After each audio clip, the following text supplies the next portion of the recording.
In our last segment, we talked about God's eternal decrees. In the Westminster Shorter Catechism, the question that follows the definition of the decrees is, how does God carry out His decrees, His eternal purpose, based on the purpose of His will? And the answer is, He carries out His decrees in creation and providence. So this next chapter in the Westminster Confession has to do with creation. And it tells us, first of all, that God created all things in order to manifest His glory and His wisdom and goodness.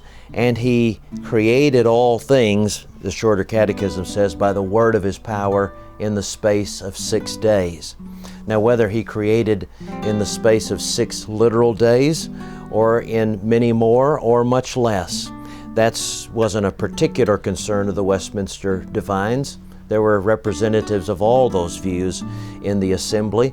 What was critically important to them was to say, God created all things by the word of His power. There were no other competing forces that created. God created all things by the word of His power. And then the most important part of this section is the way God created man. He created man, male and female, in His image. Neither gender reflects the image of God more than the other, but rather together, male and female reflect the image of God. The divines also say, as Romans 1 does, that God created a conscience in every human being, which means that we have this innate knowledge that there is a God, that He is created, and we should seek Him. But of course, we can only be restored to that image from which we've fallen by the agency of the Lord Jesus Christ. And as Christ works in us, He restores us to that original image, which is knowledge, righteousness, and holiness.